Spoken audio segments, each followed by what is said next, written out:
Hey everybody, Jonathan Cronstead here, president of Kajabi, and I am so excited to be with Bob Stromberg, and we are going to be digging into his Kajabi hero story today, unpacking what's worked, what didn't, and the wisdom that he wants to share that he's gotten on the journey to help you move your business forward faster. So Bob, say hi to everybody.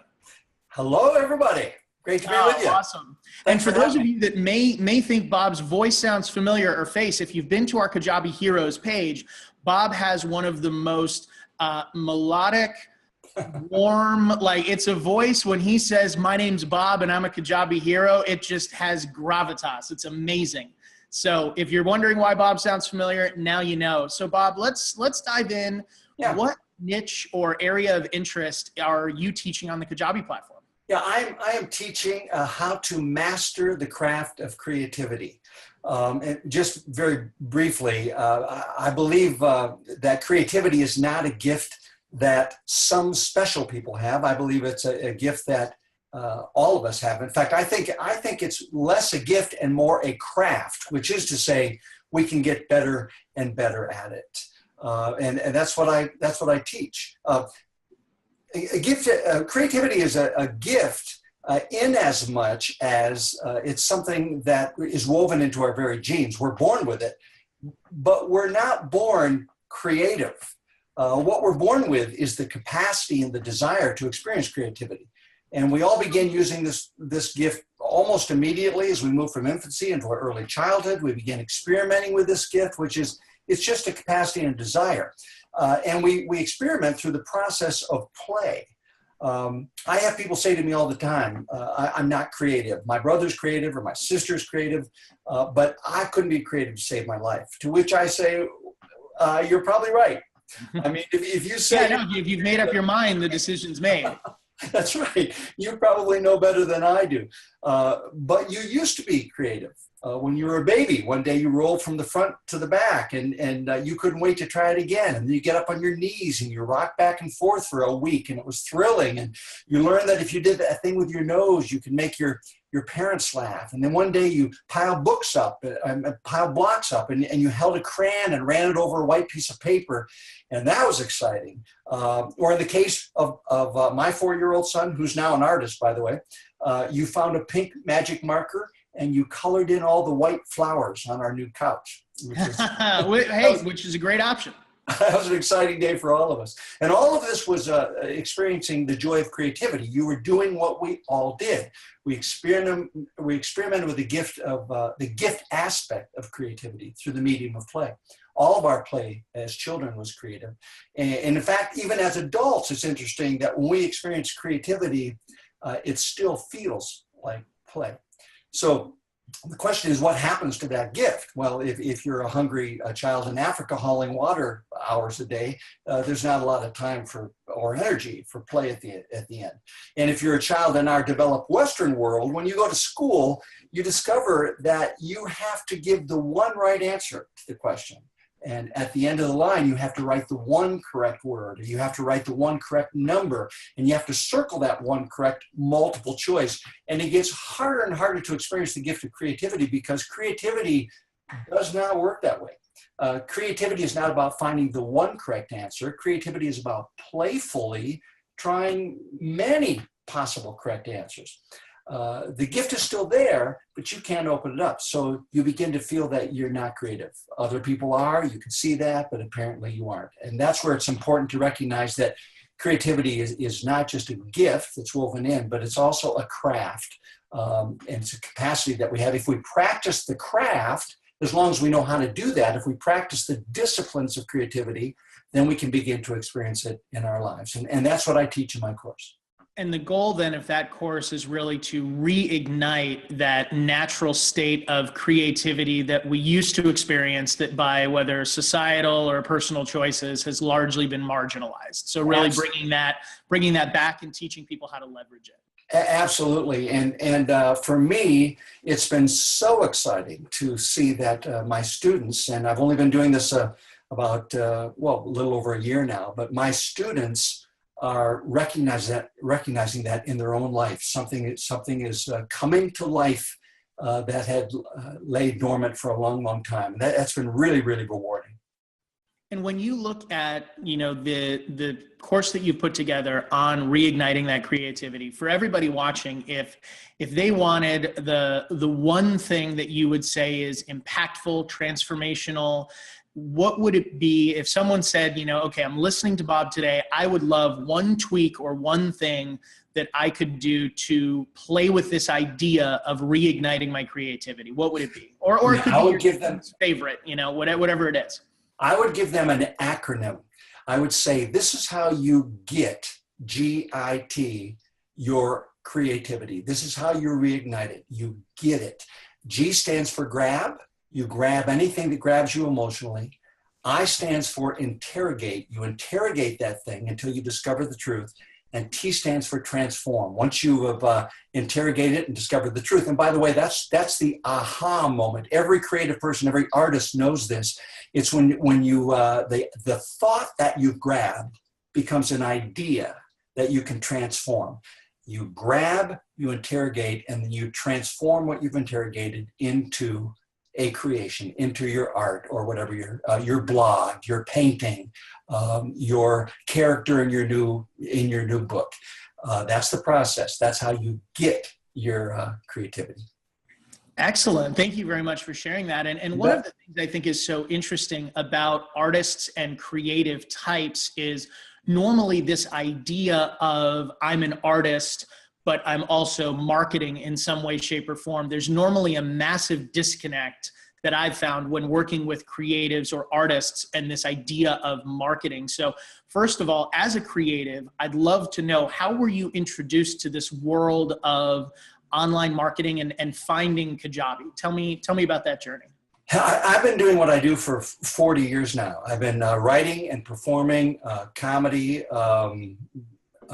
I've been a playwright, I've been acting, and I've done it full-time for 40 years, which is pretty unusual. I realized a couple of years ago when I hit that 40-year point, I realized, oh my goodness, I've entered an elite group of artists. Not very many have been able to do this for an entire lifetime, being self-employed all of this time.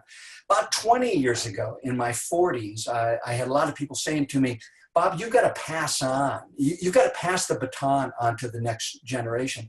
And I remember thinking, I have a baton? I don't remember. I wasn't aware I had to pass anything on. I'm just kind of doing my thing. I don't remember getting that baton. But they said, no, you need to teach folks how to do this. Well, my comedy, for example, is very unique. It's so personal. It's so much me. I can't teach you, Jonathan, how to do what I do. I can't do it. You would never be able to pull it off because it's totally me. But a couple years ago, I started thinking, all right, well, what do I have to teach? What would be important? And I realized that through all of the iterations over the last 40 years of my career, from songwriting and singing and acting, and then comedy and playwriting and acting in theater for years. The one thing that I've done, the one common element has been creativity. I've used creativity every step of the way. And I started thinking, well, maybe I could teach that. And that was a very creative process just to discover, okay, well, what is it then? And I realized that it's this grabbing and interrogating and transforming that I have done all along. And I thought, well, I can teach that. And it was interesting because even as I was working on Kajabi, putting all this together, shooting my videos, and then by the way, we can talk about this in a minute, but I had no technical experience. I always had technicians doing that for me everywhere I went. I never did any of this myself. So I had never shot video. I had never edited audio. I had never edited video before. And so I started, I'm one of your people who started from scratch. And I remembered saying to thinking to myself, is this real, what I'm teaching, this grabbing and interrogating and transforming? And I'm thinking, doesn't everybody know this? And then I would work all day long creating this material for the course. And then I would say, well, what did I do today? And I realized I had been using that creative process all day long. That's all I did was grab and interrogate and transform. And eventually I ended up with this course, Mastering the Craft of Creativity, created through this, honestly, Jonathan, this incredible tool of Kajabi. Well, thank you for that. Let me, just for everybody listening, so I want to unpack this grab, interrogate, transform a little bit so that the people that are listening to your story can benefit from it and utilize it in their own life. Yeah. So grabbing something would be, so just as a random example, I've got my iPhone here. And so this device grabs me. I feel an emotional connection and excitement to it.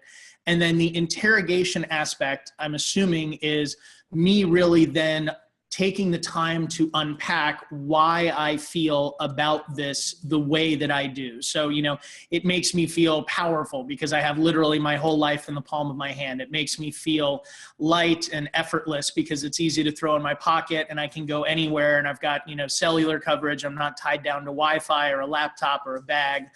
It makes me feel, cutting edge and cosmopolitan because it's the newest model and, I feel great about the materials, the kinesthetic experience. It's fun to touch. It's fun to hold. I like the status that it brings. There's certainly a personality tie to an iPhone guy versus an Android guy. And then, as far as transforming it, what happens, assuming I just did the interrogation right, what happens in the transformation phase? What you're grabbing is, as you go throughout your day, you're grabbing what grabs you emotionally. And usually these are just thoughts. So your thought of, I am crazy about this iPhone. By the way, I feel the same way. I'm crazy about this. I love this thing. I just love it. Well, that's a thought that goes through your mind. So to grab that is exactly what you would do. It's interesting that you said your iPhone, because normally most people now would be grabbing it with their iPhone. So as they go throughout their day, something touches them emotionally. And when I say emotionally, I mean any emotion. So it might be something that makes you laugh out loud. It might be something that makes you a little angry inside, or it makes you feel nostalgic. You grab it. And when I say grab it, I mean you speak it into your iPhone. So it could be a photo, it could be an audio recording, it could be a video, it could be me writing in my little Moleskine book that goes with me. It could be any of those things. But it's not an idea yet. It's just a thought. This moved me. I'm speaking into my iPhone. I saw a bird landed and got stuck in my flower box, and I watched it struggle to get out for 60 seconds. It's not an idea. It's just something that moved me as I was watching that bird outside the window. So I speak it in. Bird in the flower box. That's it. As you go throughout your day, you begin to collect these things, or throughout your week, you collect lots of these. You might end up with 20, 30, 50 things on this list. Then you have the interrogation process where you go back and you look at this list several times a week. And you just allow your eyes to go down over these items, things that have grabbed you emotionally. One or two of them might jump out at you. And those are the ones you interrogate. You say, why are you still moving me today? What is there about you? How could I use you? Could I use you? And you might think this, Jonathan, can I use you, these feelings about my iPhone? Could I use it for an illustration? Could I use it to teach something in this talk that I have coming up for these corporate people who are coming in? Could it inform my marketing? Could it inform my communication? And it also sounds like too that there's part of the magic that I think you probably uncover in the course, but just because of how short of a time we have, it seems like that the magic of having it take place over a week is you end up with a list to see which of them have staying power, not which of them was, I was amused in that moment, but a week later, I don't care. It's more, I was amused in that moment, and a week later, I'm still thinking about it fondly. It's still triggering the same feelings, that it's got more of an impact. Is that the reason for kind of a time period to it? Well, there is no time period to it, actually. Some interrogations, you grab something, you interrogate it, and you're transforming it within 20 minutes. I can use this, and you're typing away. Like, I'm going to use this. I'm going to use it this afternoon for the talk I've got coming. Or that's the character I've been looking at for this chapter in my book. And you start writing it in, so it can happen very, very quickly. It can happen within minutes. or it can take literally 30 years. I had one piece now that is, it's a 12-minute piece in my comedy act. I had it on my list. No kidding. I had it on my list for 30 years. And for the last 10 years, it's been the best thing in my show. So like for the people that you're talking to that are in our world, they're marketers and wanting to really bring this get strategy into, sort of an actionable context for them.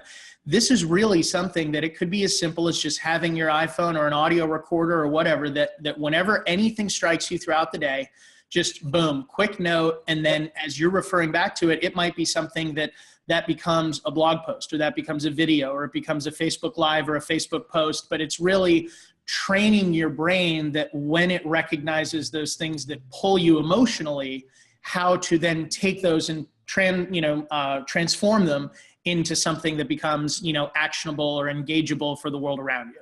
That's beautifully said, Jonathan. And it's interesting because this is the process. The creativity is the process of waking up emotionally. I started painting about 10 years ago, and I spent 5 years painting intensely. And in the process of doing that, I began to see the world differently, visually. I saw perspective that I'd never seen before. I saw colors that I had never noticed. Shadows are not always gray. Clouds are not simply white. Chrome is never silver.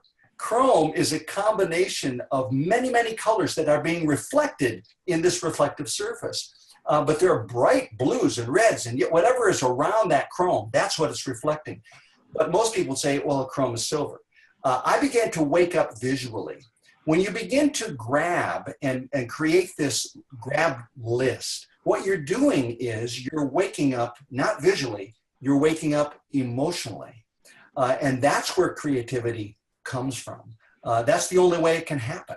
And so that grabbing discipline, the first of the three, grabbing, interrogating, transforming. The grabbing one is often the most difficult one for my students because they'll start out through a day and they'll go, nothing grabbed me today.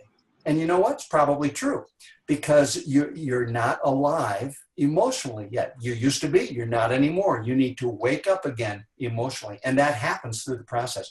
And it is all brain stuff. It's neural pathways. So you start this process and neural pathways that weren't there 3 months ago get built. And pretty soon you are grabbing things emotionally all of the time. It's so exciting. The other element that I see so much in common with you and lots of people that are on Kajabi today is sort of this idea of, I have a lifetime of experience.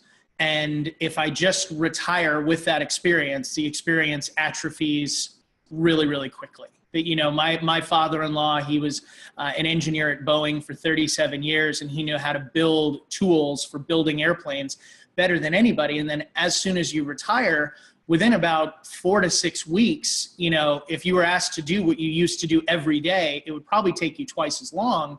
And then by the time you're 6 months out, even doing what you used to do every day, it's like, the skill set's gone because you've gotten out of the habit of it. And what we're really trying to help people understand, especially those that, have spent 10, 20, 30, 40 years in a line of any type of work, there are shortcuts. There is a body of knowledge that you have amassed that does need to be passed on, that does need to be taught and put out there for the people that are just beginning that journey.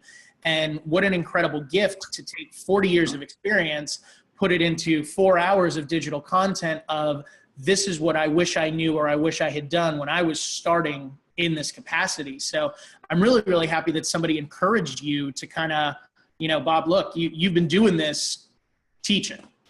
Yeah, and that's exactly what happened. I had somebody who was already starting into the process of online marketing and creating a course online. And he said, you know what, you could do this. And I remember thinking, oh boy, I don't know if I could do it. And I also was realizing, man, that's going to be an awful lot of work. But then I went, that's the work that I love. There's nothing I love more than that.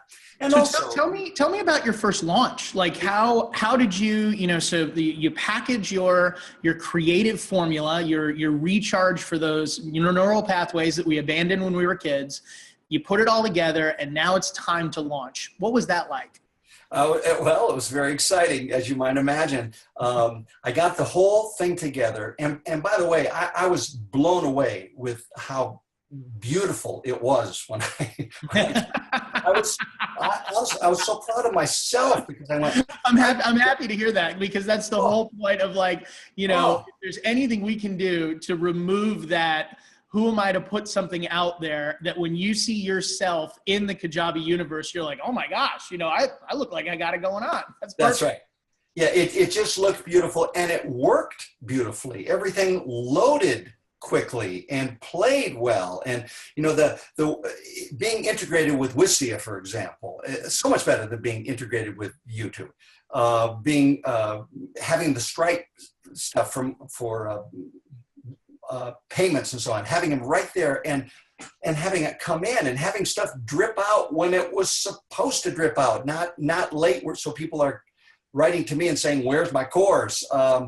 I still am with AWeber at the moment, just because I haven't made that switch over. There's a lot of stuff. I'll let you in on a little secret. We are in a 6-week development cycle. All of our cycles go on this sort of 7-week rotation, and we are in one right now where I would say end of July, we will probably be doing the largest release of email feature improvements that we've ever done. So we're really, really excited about it. Well, one of my concerns about that, Jonathan, was that I couldn't, this is the deal. I began with such a small list, 274 people. In my first launch, I had some. Before we gloss past that, though, I want to. So how did you find these 274 people? How did your initial 274 come into your world? I've been with an agent for 25 years, so most of my contacts, they're with my agency. They aren't mine personally. So my agent is dealing with these people all the time, but I didn't have them on my list. These are family and friends, and I knew most of I knew at least half of the 274 people on my list. I mean, that's how pitiful this list was. Whoa. Well, I'm not going to allow you to call it pitiful, because first of all, having a list is a win, regardless if there's one person on it. Like, literally, you will hear almost every successful marketer say, the first webinar I did, 2 people showed up, one was my mother, and the other guy left really early. Or, you know, there's always that start where it is, you know, I mean, no matter how big the email list, it started at one point with one person. It did. I had 274. So I thought, you know, that's so small, and I'd like to do better. So I had some friends, and my agent had, you know, 20,000 on his list. I had somebody else had 50,000, another performing buddy who's been marketing all the years. My attitude about marketing is I don't want to do that. I want to perform. I want to write. That's what I do. I don't want to market. That's the way I felt. So consequently, I had 274. They had 50,000, whatever. We did my first launch with 4 videos. I'd been through the product launch formula thing with Jeff Walker.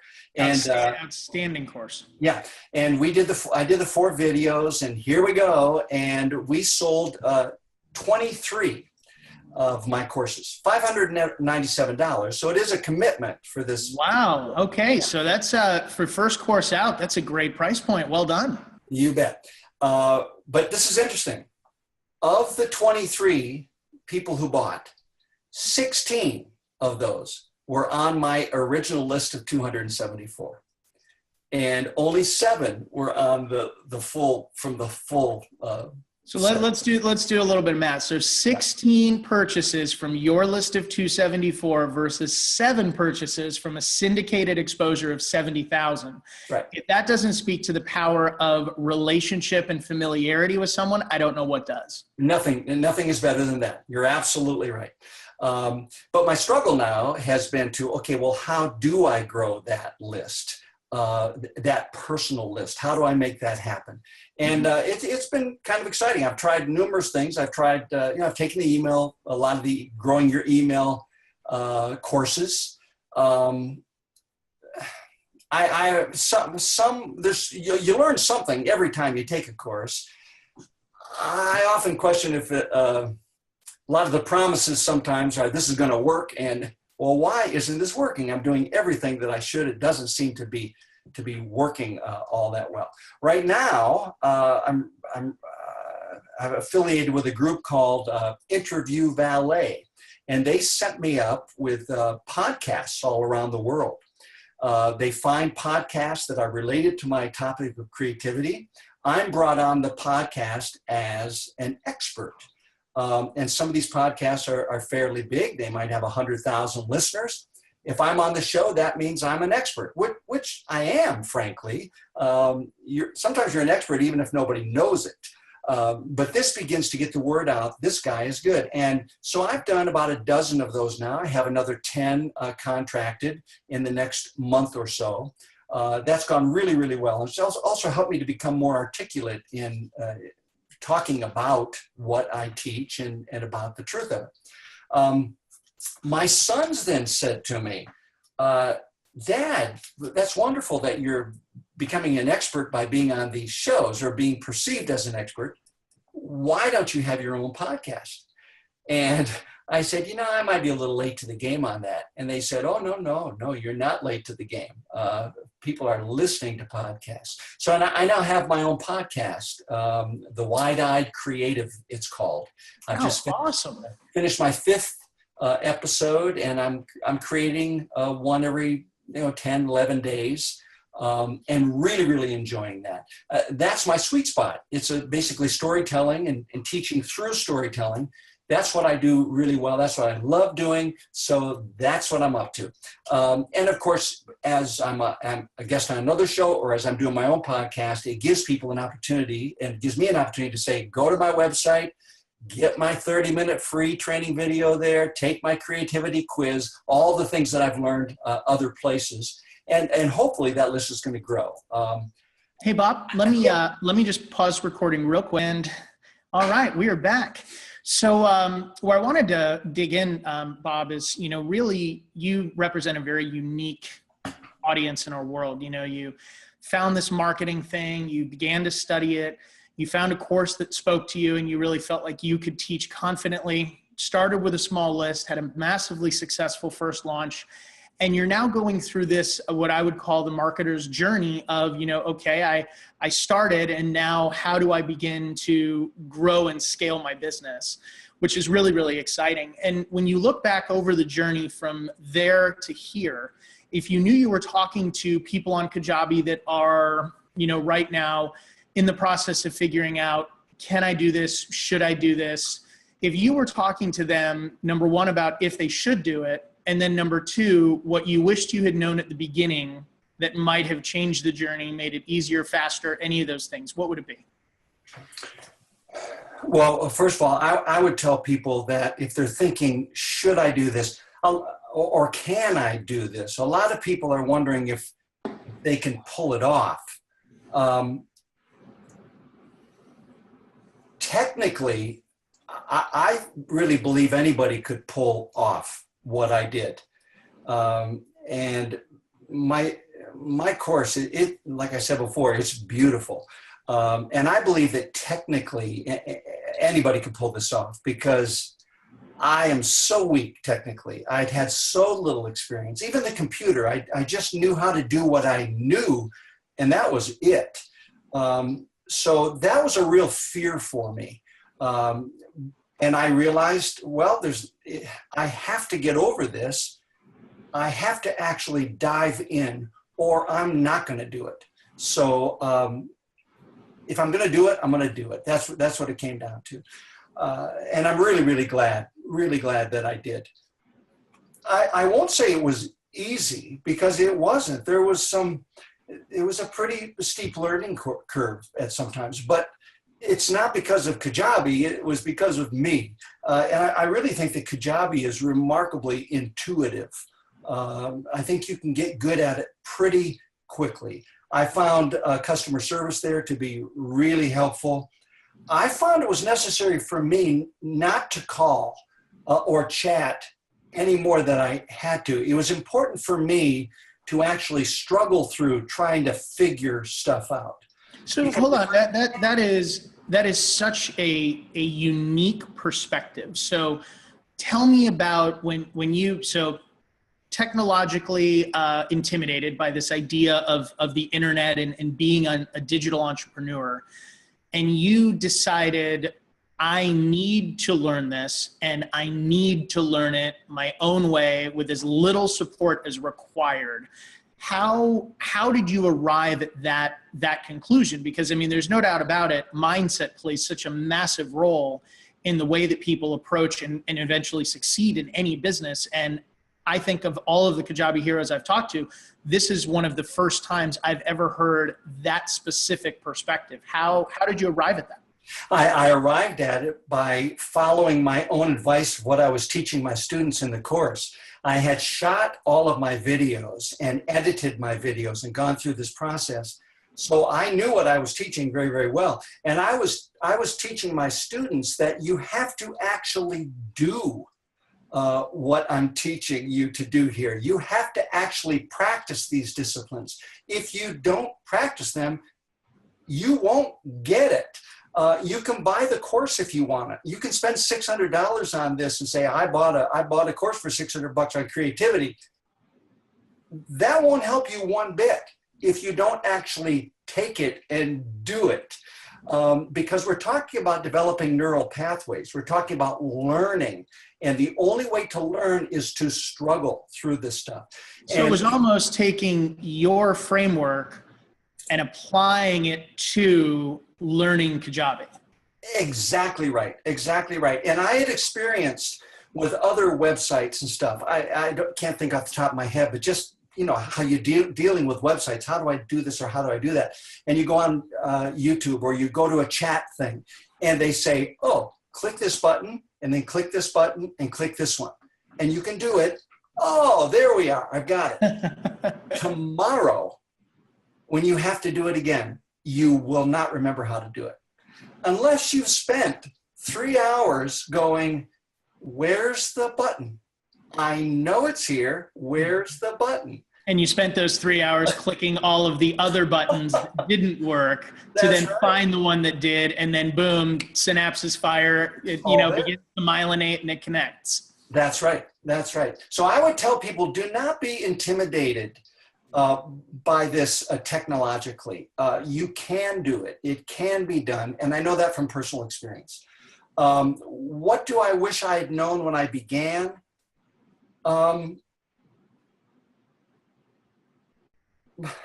Well, nothing. Because which is a perfectly okay answer. I mean, I think, I wish I had sold, I wish now I had sold hundreds of courses instead of 30. That's what I wish. I have to date brought in $17,056. Wow. Not bad. Not bad for the first year. That's in 2 launches. And I'm happy about that.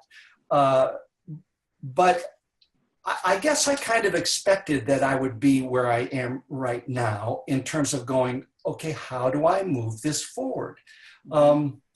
Nothing is easy. And I guess that's my complaint about some of these classes you can buy for a whole lot more than my class, where they say, this, you're going to do this, and people have taken this course, they've done such great business, and you will too. Well, maybe you will.